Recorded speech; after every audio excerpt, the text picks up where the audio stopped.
Yo, what is up guys, FaZe here and welcome back to another video. Hope you guys are having a fantastic day, and continuing with my update 10.3 review where I go over every tank that got a significant change in update 10.3 and give you guys a full review on them. Today I'm going to be going over the 60TP, a tier 10 Polish heavy tank, and in today's video I'm going to be giving you guys a full on review on this tank, give you my opinions, armor breakdown so you know exactly how to angle this vehicle and pin it, and also exactly what you can run on your equipment to take full advantage and exactly know how to equip your vehicle. With that being said, let's head over into what was changed in update 10.3. Okay guys, so right in front of you here is what was changed on the 60TP in update 10.3. If we read through this, the 60TP's HP count and average damage per shot were increased by 100 points. This means that the 60TP's gun now has a 630 alpha gun instead of 600 alpha gun, and also the HP points were increased, so this tank has a lot more health as well. Shell type loadout of the vehicle was also changed to APCR heat and high explosive. The tank did kind of lose its AP rounds for APCR, which is not the greatest, but it's not the worst thing to ever happen to the vehicle since we do get that extra damage per shot. With that updated loadout, the penetration for those shells were set to 252, 315 and 80mm accordingly, and reload time and aiming time became 0.96 seconds longer and 8.8 seconds shorter. Actively, the gun stabilization gets worse, so yeah, you're losing aiming time, but you're also getting a bit less accurate, so the tank isn't as accurate as it used to be, and you can maybe compare it to something like the E100. Okay guys, let's head into the equipments that I run on the vehicle so you guys know exactly how to equip your 60TP to take full advantage of it. Starting off on the first row, I'm running calibrated shells to make sure that I'm pinning my shells because this tank does have a quite long reload, so you want to make sure that you're actually pinning the shots that you're shooting. Second equipment start, I'm running enhanced gun lane drive, and the third and last one on the first row, I'm running refined gun. Now you may be asking why refined gun over vertical stabilizer, because vertical stabilizer makes you more accurate when you're moving. But with this vehicle, because of how inaccurate it is, you just want to be still when you're wanting to fire at someone. You want to stay held down, make sure that your shot is definitely going to hit, and if you run your refined gun, that just makes that chance of hitting your target a lot easier than using vertical stabilizer, because you're not really going to be moving up and down while shooting. On the second row, I'm running improved modules, enhanced armor and enhanced tracks. Now enhanced armor is pretty decent on this vehicle because that upper plate can be a lot more troll if running the 4% increase to the hull and turret armor, so I definitely suggest you to run the enhanced armor. However, with that increase to HP that the vehicle got, you can get upwards of 756 hit points on this vehicle. Third and last row, I'm running improved optics, engine accelerator and high-end consumables. Pretty straightforward on that last row.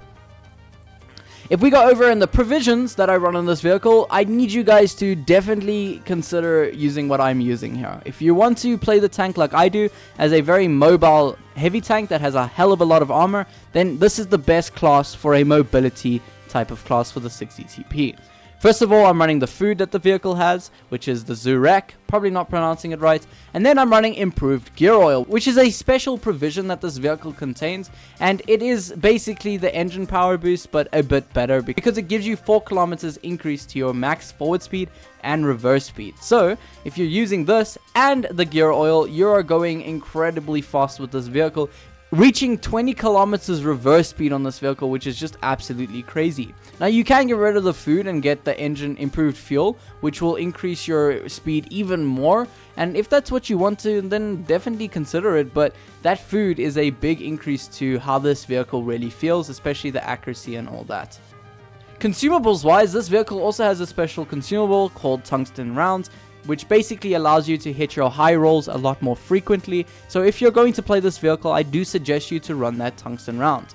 Because the tank has a very long reload as it is, you don't really need to run the adrenaline on this tank because that adrenaline is not really going to help you by considerable amounts. So if you're going to run this, only run your tungsten rounds. I have noticed that running adrenaline doesn't really make you put out more tungsten rounds, so it's not really helpful. Adrenaline is usually only helpful when running tungsten shells if it allows you to put an extra shot of tungsten out, but because it doesn't, then there's not much point in running it.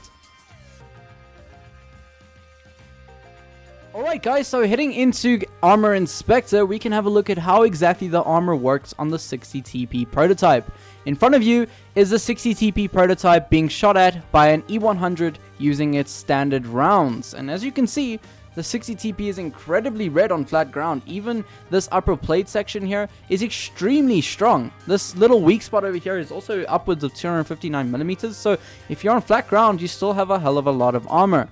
However, when an E100 or an enemy tank switches up or uses calibrated shells, yeah, as you can see, this section here is an absolute weak spot, and these little side skirts here, if aimed long enough, can be hit very easily. The tank also has a hatch on top, which can be penned definitely. If you're versing someone who has decent aim, they will hit that often. The lower plate on this tank is very weak as well. It can be penned with almost every single round in the game. So definitely keep this tank hull down, especially if you go hull down using that grade 7 degrees of gun depression, which isn't the most out there. Obviously, as you can see, when using that, the upper hull becomes impenetrable. And yeah, you can still pen these little skirts here, but that's very hard if you're weaving in and out. And because the 60TP has such a large turret, so most often than not, you can just make sure that the turret is showing only and not even your hull. So yeah, definitely a great tank in terms of its armor. However, where it falls apart is if an E100, which is quite tall, looks down on the 60TP, yeah, that upper plate becomes extremely weak and can be penned no problem.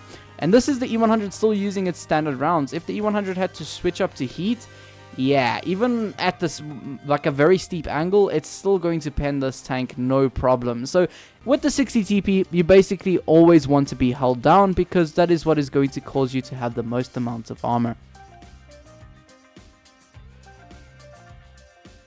Alright guys, with all that said, let's actually head into a live battle in the 60TP. Now, while the 60TP does have fantastic stats all around and can be a formidable vehicle, I do find this vehicle to be quite boring, and the fact that it can't always succeed on a flat ground or flat surface means that as a heavy tank, even for it being quite slow frontally, like driving forward, I do find it to be lackluster when it's not hull down.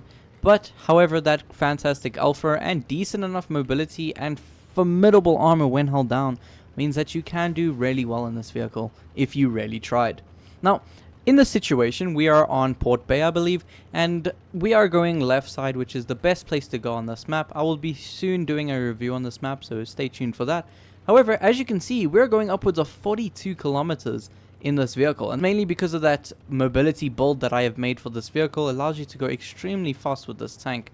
And obviously the Octopus, just this FV215B, just decides to sit in the middle of nowhere, but it's okay because we are still in the front line here. I don't see the enemy team in this situation, so it makes me think that I can maybe get over this hill over here and maybe put a shot into someone that is over here. I'm going to try to get myself up this hill really quickly and maybe put a shot into somebody over here. Not quite. Maybe this 48 pattern will show himself in a second. There's the 183. Maybe we can get a shot into him now, maybe instead. There is the M48 pattern. He does put up a shot straight into my lower plate. You know, it's okay, because in the situation, I do have a bit of lag, but what can you do? The enemy team is also getting onto our rear. We have lost our 183, and in this situation, it is not looking great for us. I will say that. A Mouse, an E100, and a VK72 are all rushing our spawn here. This E100 is just driving in front of me now. Puts a nice shot into that VK72, I must say. However, I do want to get into a situation where I can deal with the 72 without taking a lot of damage here. As you can see, running calibrated shells allows you to actually put an AP round through the Mouse's cheeks there, which allows you to do the full amount of damage. I'm going to try to deal with this Mouse. Obviously, you don't really want to deal with the Mouse long enough because it has a lot of HP and a lot of... doesn't have the most DPM, so he's not the most deadliest target in front of you. However, I do want to deal with him as he is one of the lowest tanks on the enemy team right now. The 183 looks to be driving over the ridge, so I do want to get out of his way here. And our FE does end up ignoring that Mouse, but we do manage to still kill him. So in this situation, I do want to get one last shell into that E100 and then turn my attention to the rest of the enemy team. Hopefully my teammates can deal with that E100, that I can maybe kill this 183. 3 seconds. As you can see, that extremely long reload does end up being quite of a hindrance, as you are sitting a lot most of the time just reloading, and my team actually didn't manage to kill this E100 over here, which means that I am going to have to turn my attention to this player now, because my team does not know how to kill an E100, one of the most easiest tanks to deal with if not played correctly. So in this situation, I take a very bad shot from the right there. If I kind of needed that HP to maybe win this game. Hopefully my FE can kill that M48 pattern, which is what he does. But now at this situation, I have lost quite a bit of HP, unfortunately. HP that I wish I could have kept. But in this situation, maybe I can get a shot into that FE to 183 again. So as you can see, accuracy not doing too bad this game. We are hitting our shells at least, and that's all you really want to do in the 60 TP. As long as you can guarantee that you're going to hit your shells, you're going to do pretty damn well. So yeah, I'm going to wait for this T124 to shoot, which he does, and then I'm going to pull forward to put another shot into him, because if there's anyone I want to deal with, it's definitely that T124 right now. And as you can see, that alpha improvement of only 30 millimeters means that you do hit rolls of 700 very often in this tank, which is really, really nice. I do enjoy it quite a bit. Now, this is all that... Now all is left is the 183, which means that we are definitely going to win this game. We have a lot of HP left on the board, and for that reason, we are definitely going to win this game. I do want to maybe survive here, but also put a shot out into this FE215B, into this FE183 if I can, and I will be able to put one in just a second here, hopefully before this before the FE on my team puts a shot out. Let's maybe get the kill on this guy, and we do manage to get the kill, which is awesome. There we have it, guys. A fantastic game in the 60 TP, showing you exactly where it does strong, where we didn't bounce many shells. However, we were able to put out the damage like the tank can do very easily, and for that reason, we pull out 5,000 damage. Just short of it, actually. 4,999. Come on, Wargaming. I needed one more point to be to have 5,000 damage. What the hell? Okay. It's alright, we do still manage to pull out a hefty amount of damage despite not hitting exactly 5,000. It was a fantastic game.